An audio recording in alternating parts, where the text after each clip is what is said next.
Hello student. तो आज जो अपना टॉपिक है वो डायोड रेसिस्टेंस है, जिसमें हम लोग स्टैटिक्स और डायनेमिक रेसिस्टेंस के बारे में देखेंगे और एक न्यूमेरिकल भी देखेंगे जो काफ़ी अच्छा न्यूमेरिकल होगा, ठीक ना।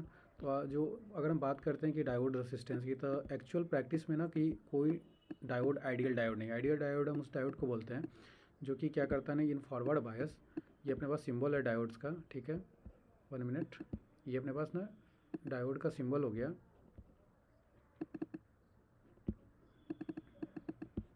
ये अपने पास ना डायोड का सिंबल है। तो अगर डायोड मेरे पास फॉरवर्ड बायस में है तो ये क्या करता है, ऑन स्टेट में काम करता है। मतलब इट्स मीन्स कि ये शॉर्ट सर्किट की तरह काम करता है। अगर ये ऑफ स्टेट, अगर ये रिवर्स बायस में है तो डायोड मेरा रिवर्स बायस में ऑफ स्टेट में काम करता है, ठीक ना। तो ये एक तरह का यूनी डायरेक्शनल स्विच होता है। डायोड जो हमारे पास है वो यूनी डायरेक्शनल स्विच है, और इस स्टेट में ऑन स्टेट में, ठीक ना। फॉरवर्ड बायस में ये ऑन होता है और रिवर्स बायस में ऑफ होता है, ठीक है।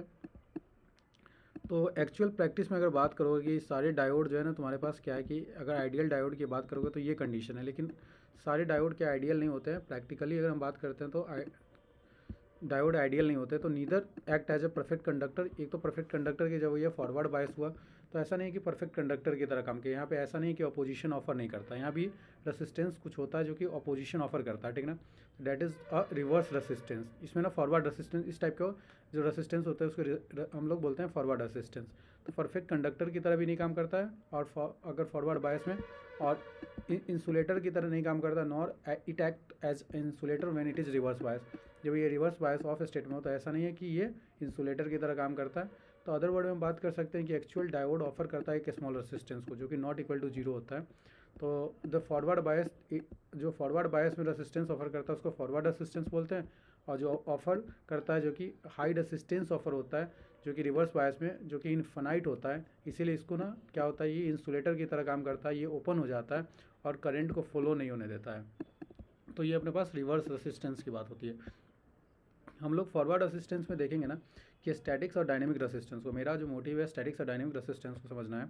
तो अंडर द फॉरवर्ड बायस हम लोग क्या करते हैं ना कि अगर अपोजिशन जो ऑफर हो रहा है, that diode is called the forward resistance. तो अगर एसी में जो डीसी और एसी में, डीसी में तो कांस्टेंट होगा और एसी में तुम्हारे पास चेंजिंग होगा, ठीक ना।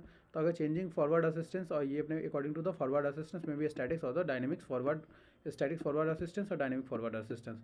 स्टैटिक फॉरवर्ड रेसिस्टेंस हम उसको बोलते हैं जो अपोजिशन ऑफर करता है डायोड, जो कि डीसी कंडीशन में जब डायरेक्ट करंट फ्लो करते हैं, तो बायस कंडीशन में ना, जब फॉरवर्ड बायस में भी डायरेक्ट करंट सप्लाई करते हैं। अगर डायरेक्ट करंट, अगर मेरे पास ये हुआ डायरेक्ट करंट, और डायरेक्ट करंट के साथ अगर डायोड का सप्लाई है, ये डायोड लगा है, और डायोड के साथ अगर लोड कनेक्टिंग है कोई, तो मेरे पास अगर डायोड के साथ, तो ये एक क्या है कि फॉरवर्ड बायस में ये डायोड, ये फॉरवर्ड बायस है क्योंकि ये पॉजिटिव से नेगेटिव कनेक्टिंग है।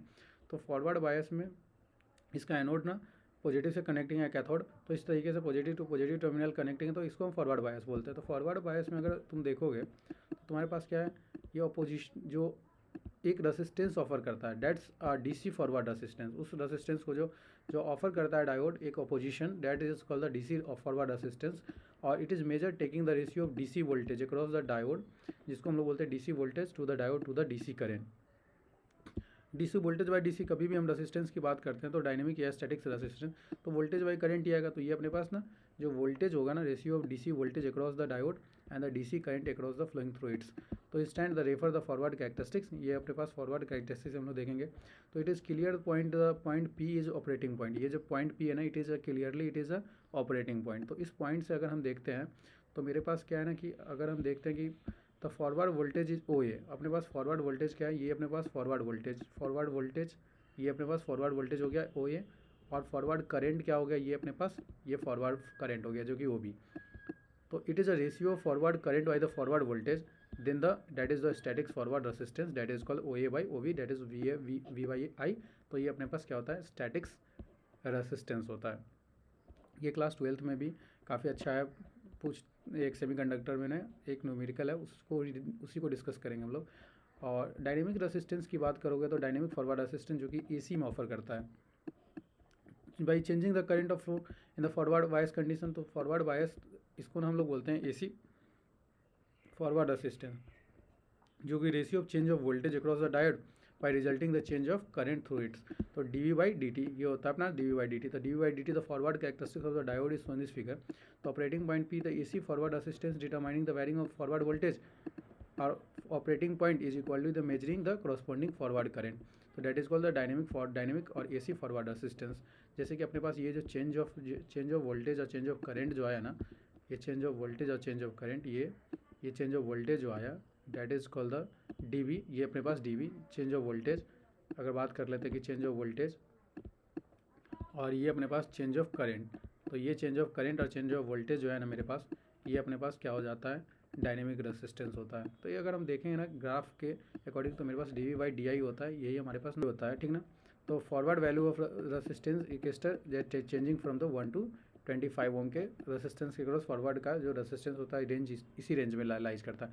रिवर्स रेसिस्टेंस हाईली होता है, इसी की वजह से क्या होता है कि ना वहाँ पे इंसुलेटर की तरह बिहेव करता है, लेकिन ऐसा नहीं कि रिवर्स बायस में भी अपोजिशन ऑफर होता है। तो इस वक्त क्या है कि करंट हाईली अगर flow, reverse current is known as reverse resistance. Ideally reverse resistance diode is considered to be infinite. The actual practice of reverse resistance is not infinite because the diode conduct a small leakage current due to the minority carrier that is reverse bias. The reverse resistance is very large as compared to the forward resistance. The ratio of reverse forward resistance is 1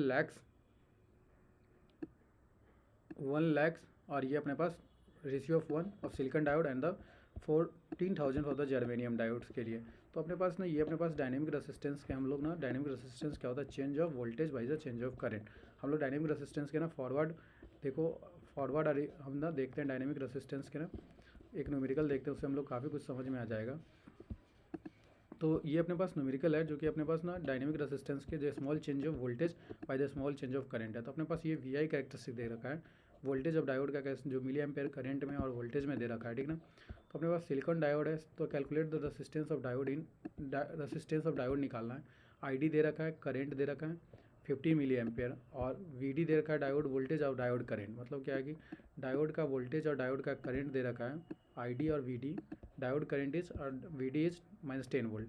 ये अपने पास ना reverse, ये अपने पास diode voltage that is called the reverse state में अपने पास डायोड का वोल्टेज, जब डायोड ओपन होगा तब तो अपने पास रिवर्स स्टेट में अपने पास क्या होता है, डायोड का वोल्टेज आता है, ठीक ना। जब रिवर्स बायस होता है तो डायोड का वोल्टेज आता है जो कि वीडी आता है, तो यही वोल्टेज 10 वोल्ट आ गया। ये वोल्टेज अपने पास क्या है, 10 वोल्ट है, तो ना। और करंट अपने पास क्या फॉरवर्ड बायस में आएगा, तो 15 मिली एम्पेयर्स का ये करंट है। तो consider the diode characteristic state line is 1। अपने पास क्या है स्टेट लाइन, यहाँ तक ये जो 10 मिली एम्पेयर से जब देखोगे तो 30 मिली एम्पेयर्स तक, 20 मिली एम्पेयर्स तक ये जो है ना अपने लाइन, ये लाइन जो है स्टेट लाइन है, ठीक ना। ये एक स्टेट लाइन है, वेरी कर रहा है, ठीक ना। तो अपने पास क्या है कि passing through the origin we can the calculate the resistance by using Ohm's law. तो करंट निकालोगे ना, करंट क्या हो जाएगा 20 मिली एम्पेयर्स। अगर वोल्ट तो 20 मिली एम्पेयर्स पे अगर हम करंट देख रहे हैं, अगर करंट का वैल्यू तुम 20 मिली एम्पेयर देख रहे हो, तो तुम्हारे पास क्या आ रहा है, वोल्टेज इस वक्त क्या है, वोल्टेज तुम्हारे पास देखोगे तो क्या है 0.8 वोल्ट है। यहाँ पे 0.8 है, ये वाला लाइन जो 10 वोल्ट पे है 0.7 होगा, ठीक ना। तो ये 0.7 है और 10 वोल्ट पे ना अपने पास जो वैल्यू है करंट, अगर 10 वोल्ट है तो वैल्यू क्या है 0.7 वोल्ट है। तो चेंज ऑफ वोल्टेज क्या हुआ, 1 वोल्ट का चेंज ऑफ वोल्टेज है। तो चेंज ऑफ वोल्टेज क्या हो रहा है, चेंज ऑफ वोल्टेज मेरे पास क्या हो गया 1 वोल्ट हो गया। और करंट क्या हो रहा है, चेंज ऑफ करंट, तो चेंज ऑफ करंट मेरे पास क्या हो रहा है, ये अपने पास चेंज ऑफ वोल्टेज हो गया, ये चेंज ऑफ करंट हो गया। करंट कितना हो गया, तो अपने पास चेंज ऑफ करंट ना, चेंज ऑफ करंट और चेंज ऑफ वोल्टेज ये अपने पास, और अपने पास हो जाएगा 15 और तो अपने पास ये हो जाएगा डी वी बाई, अगर फॉरवर्ड बायस में तो D V by 10 milliampere. Current जो है अपने पास 10 मिली एम्पेयर हो गया, ठीक है। ये डी आई, तो डी आई अपने पास, तो हमारे पास जो फॉरवर्ड रेसिस्टेंस ऑफर कर रहा है that is called the change, that is dynamic resistance. ये डायनेमिक रेसिस्टेंस में फॉरवर्ड रेसिस्टेंस जो हम लोग देख रहे हैं, तो वो क्या हो जाएगा R F V, dynamic forward resistance. Dynamic forward resistance जो निकला वो अपने पास क्या निकला, change of voltage divided by change of current. Change of voltage divided by change of current. Voltage अपने पास कितना चेंज हो रहा है, वोल्टेज अपने चेंज हुआ 0.1 और करंट चेंज हुआ 10। तो इसको जब सॉल्व करोगे 0.1 डिवाइडेड बाई 10 तो अपने पास 10 ओम का रेसिस्टेंस आ जाएगा, ठीक ना। तो ये अपने पास 10 ओम का रेसिस्टेंस आ जाएगा।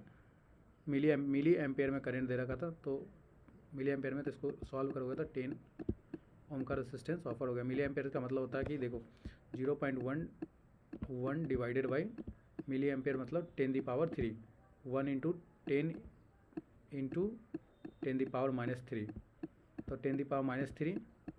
ठीक है, तो इसको और अगर ये लिख दो ना तो ये हमारे पास क्या हो जाता है, ये हो जाता है 10⁻⁻1 होता। इसको हम ये भी लिख सकते थे 1/10 इंटू 10 और ये 10⁻³ को ऊपर ले जाते तो 10⁻³ हो जाता। तो 10⁻³ तो 10⁻2 कैंसिल, 0 से 0 2 0 से 2 0 तो 10, 2 0 यहाँ से कैंसिल हो जाता तो 10 बच जाता। ठीक ना। अब लास्ट है कि फॉर्म कर्व वी। अब अपने पास ना एक और क्या है कि अगर हम रिवर्स देखते हैं कि रिवर्स बायस में ना resistance to reverse bias, resistance offered reverse bias में तो अपने पास क्या है 1 माइक्रो एम्पेयर का करंट क्या है, लीकेज करंट हो रहा है 1 एम्पेयर का, ये 10 वोल्ट के लिए। तो अपने पास चेंज ऑफ वोल्टेज क्या है 10 वोल्ट का चेंज ऑफ वोल्टेज है, करंट क्या है 1 माइक्रो एम्पेयर। तो ये अपने सॉल्व कर लेंगे 10/1 माइक्रो एम्पेयर तो ऊपर चला जाएगा तो 10⁻1 इंटू 10⁻7 ओम का रेसिस्टेंस ऑफर करता है। ठीक ना। तो ये अपने पास ना हम लोग डायनेमिक्स इसी तरीके से ग्राफ दे के पूछ लेता है डायनेमिक रेसिस्टेंस। ठीक ना। तो आज के लिए इतना ही रखते हैं हम लोग। हमारा मोटिव इसमें था स्टैटिक्स और डायनेमिक रेसिस्टेंस को हम लोग ना एक्चुअल डायोड के रेसिस्टेंस के बारे में देखें और भी स्टैटिक्स और डायनेमिक रेसिस्टेंस के बारे में। मोस्टली इसमें डायनेमिक रेसिस्टेंस के बेस्ट क्वेश्चन पूछते हैं। ठीक ना। तो आज के लिए इतना ही रखते हैं। Please like this videos and subscribe the channel. If there is any doubt mention in the comment box. Thank you.